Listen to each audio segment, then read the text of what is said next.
del 8 vertical, pero le vamos a meter un poco de salsa y vamos a hacerlo mezclado con twists. Aquí nos encanta mezclar los movimientos.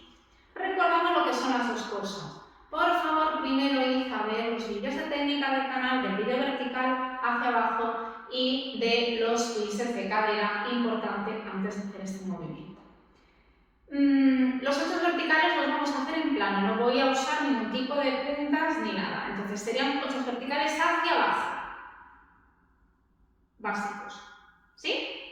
Y los vamos a mezclar con los twists que utilizamos un montón sin darnos cuenta y que hay veces que utilizamos mal. Entonces, por favor, id al vídeo de twists para que entendáis cómo se hace un twist correctamente y evitar lesiones, porque tendemos a tirar mucho de rodilla y la rodilla no se utiliza. Se utiliza básicamente la puntita del pie para empujar la cadera hacia detrás. Las rodillas no tiramos de rodilla, ¿vale?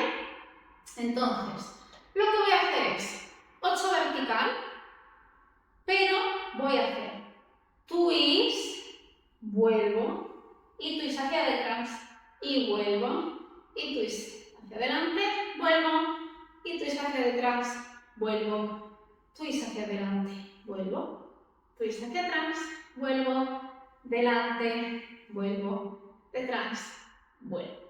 Voy a utilizar esta caderita ahora, empiezo con la derecha, 1, 2, 3, 4, 1, 2, 3, 4, 1, 2, 3, 4, 1, 2, 3, 4, 1, 2, 3, 4, me pongo del otro lado y empiezo con esta, normal, twist, normal, twist, normal, twist, normal, twist, normal, twist, normal, twist, normal, twist, twist, twist, twist. Con esta, normal, twist, twist, twist, twist, twist, twist, twist, twist. Si os fijáis, las piernas siempre cerraditas, no intentéis sacar las caderas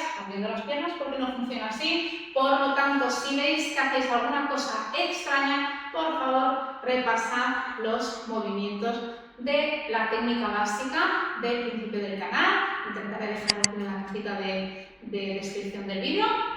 Y si os ha gustado este movimiento, regaladme un like, suscribiros al canal y nos vemos en el siguiente vídeo.